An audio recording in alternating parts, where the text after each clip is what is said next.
भारत माता की जय। मैं रोहित आपका स्वागत करता हूं आपके अपने अल्फा टेक एजुकेशन पॉइंट में, जहां पर आज मैं अपनी संविधान की क्लास को प्रारंभ करना चाहता हूं। इसके पहले मैं आपसे एक क्वेश्चन पुटअप करूंगा और ये मैं चाहता हूं कि आप लोग उसका आंसर जितनी डिटेल में देना चाहते हैं उतनी डिटेल में दीजिए, और मुझे भी ये पता चलना चाहिए कि आपकी तैयारी कैसी चल रही है।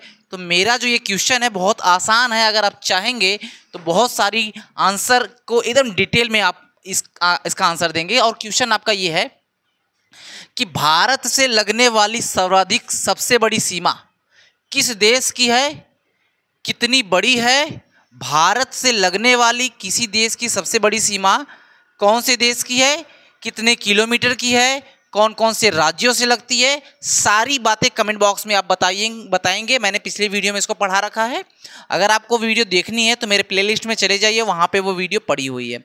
अब बिना देर किए अपनी संविधान की क्लास को प्रारंभ कर रहा हूँ, और प्रारंभ करने से पहले मैं आपका बहुत बहुत शुक्रिया अदा करना चाह रहा हूँ। जो हमें इस प्रकार का प्यार दिया जा रहा है उसका मैं बहुत बहुत आभारी हूं। और जो मैं संविधान की क्लास लेकर आया हूं उसकी एक अलग बात यह है कि मैं आपको आपकी लैंग्वेज में संविधान सिखाऊंगा। उसमें जो शब्द आपको नहीं समझ में आता है, वो मुझे पता है कि संविधान में कुछ ऐसे शब्द होते हैं जो नहीं समझ में आते हैं, उनका मतलब नहीं पता होता है, तो मैं पहले उसका मतलब बताऊंगा और देन आफ्टर मैं आपको ये बताऊंगा कि उसका संबंध आपकी लैंग्वेज में कैसे है। ठीक है, तो पहला ही मेरा टॉपिक और मेरा पॉइंट है कि आसान भाषा में संविधान समझे।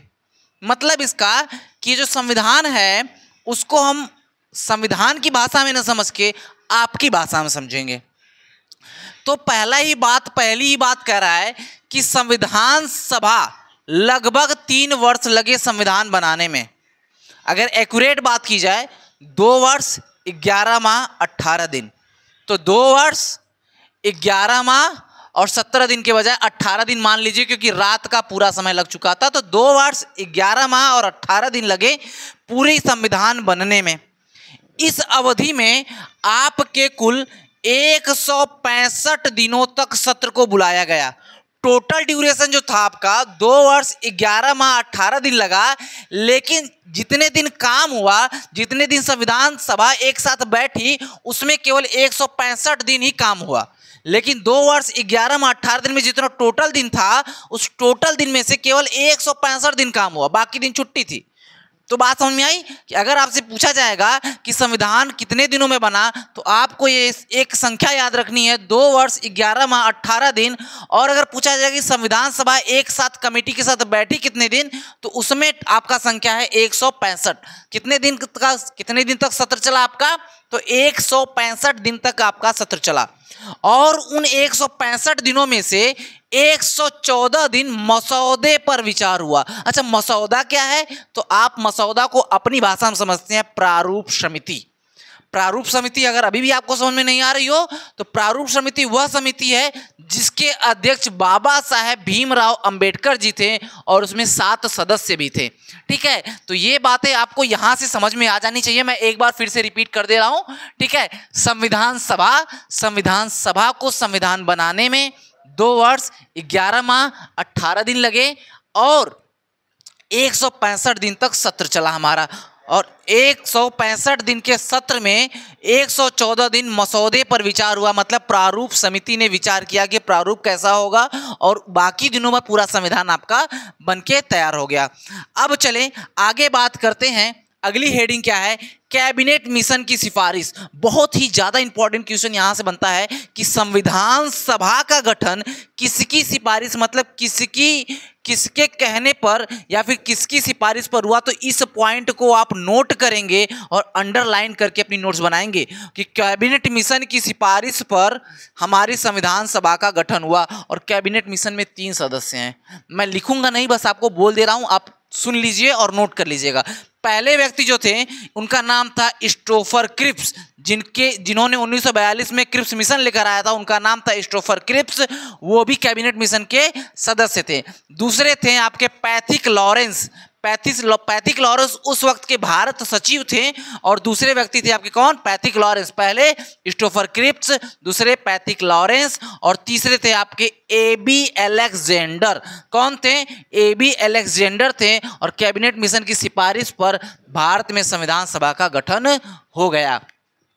अब थोड़ा आगे बढ़ते हैं और संविधान सभा में सदस्यों की संख्या पे चर्चा करते हैं। ठीक है, अब क्या कह रहा है, टोटल 292 सदस्य प्रांतीय विधानसभाओं से लिए गए। इसका मतलब क्या है, 292 सदस्य प्रांतीय विधानसभाओं से लिए गए। कहा जा रहा है भारत में जितने राज्य थे जिन पर अंग्रेजों ने अधिकार कर रखा था, वहां से केवल और केवल 292 सदस्य आए और 93 सदस्य रियासतों से आए।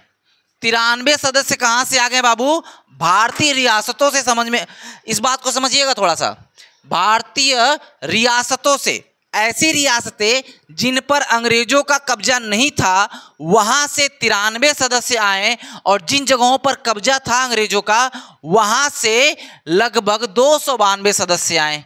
बात मेरी कुछ समझ में आ रही है। 292 सदस्य भारत ब्रिटिश सरकार की तरफ से आए, मतलब ब्रिटिश सरकार ने जिन राज्यों को आज़ाद किया वहां से 292 सदस्य आए।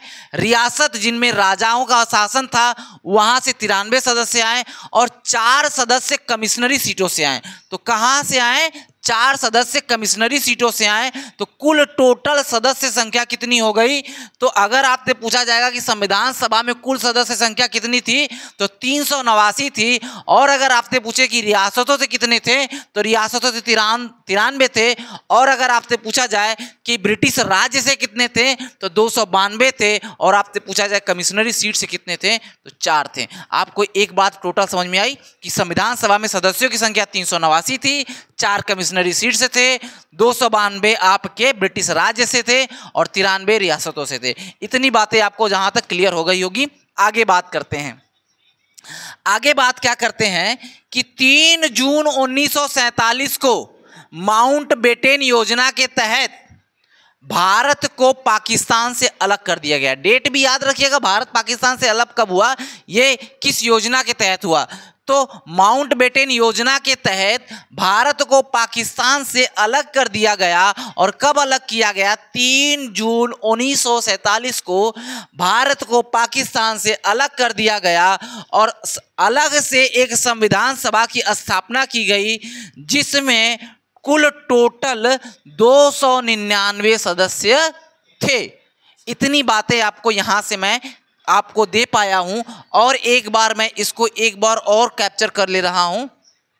ठीक है, चलिए अब बात करते हैं, थोड़ा सा अगली स्लाइड की तरफ बढ़ते हैं। अगली स्लाइड पे, ठीक है, संविधान सभा में अध्यक्ष कौन थे, इस पे थोड़ी सी बात करेंगे क्योंकि यहां से क्वेश्चन बनता है, हर एग्जाम में क्वेश्चन बनता है।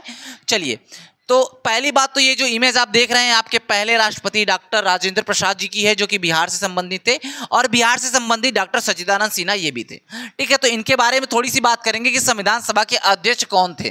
तो संविधान सभा के अध्यक्ष डॉक्टर राजेंद्र प्रसाद जी थे, जिन्होंने 1946 में डॉक्टर राजेंद्र प्रसाद को राष्ट्रपति भी चुना गया और 1946 में भारत के संविधान का अस्थाई सदस्य बना दिया गया। किसको बनाया गया, तो आपके डॉक्टर राजेंद्र प्रसाद जी को बनाया गया। लेकिन अगर उससे पहले बात की जाए तो डॉक्टर सच्चिदानंद सिन्हा को अस्थायी रूप से अध्यक्ष बनाया गया। और अगर इसमें थोड़ी सी बात मैं डिटेल करना चाहूं तो संविधान सभा की जो पहली बैठक थी, संविधान सभा की जो पहली बैठक थी आपकी, संविधान सभा की पहली बैठक आपकी हुई 9 दिसंबर 1946 को और इसमें अध्यक्ष चुना गया डॉक्टर सच्चिदानंद सिन्हा को।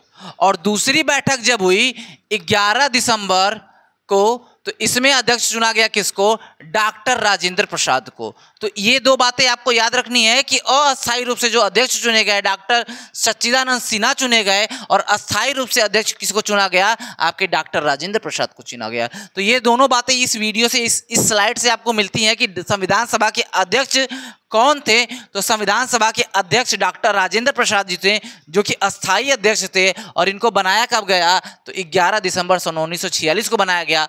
और सबसे पहले अध्यक्ष जो थे आपके डॉक्टर सच्चिदानंद सिन्हा जी थे, जो कि पहली बैठक 9 दिसंबर 1946 में इनको अध्यक्ष बनाया गया।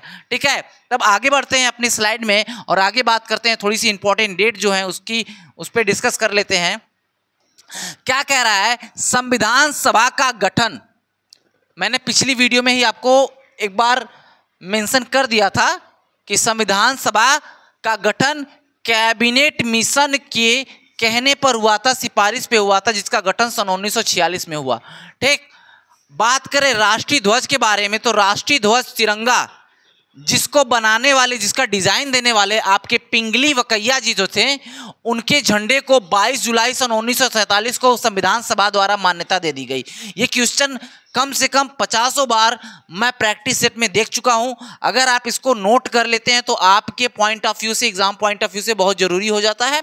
ठीक है, तो 22 जुलाई को भारतीय झंडे तिरंगे को मान्यता दे दी गई सन 1947 में। और एक अंतिम पॉइंट जिसको डिस्कस करेंगे हम, 24 जनवरी सन 1950 में 26वें गणतंत्र दिवस के पहले टैगोर जी के लिखे गए, गीतांजलि से लिए गए भारत भाग्य विधाता, जिसे आज के समय में जनगण मन कहा जाता है, उसको राष्ट्रगीत के रूप में, राष्ट्रगान के रूप में मान्यता दे दी गई। तो इसके पहले जनगण मनगढ़ का नाम क्या था कि भारत भाग्य विधाता नाम था, जिसको मान्यता दे दी गई थी 24 जनवरी सन 1946 को कि यह भारत का एक राष्ट्रगान होगा। तो आज वीडियो में केवल इतना ही। अगले वीडियो में बात करेंगे भारत के संविधान की समितियां, और ऐसे ही वीडियो के लिए चैनल में बने रहिएगा। धन्यवाद।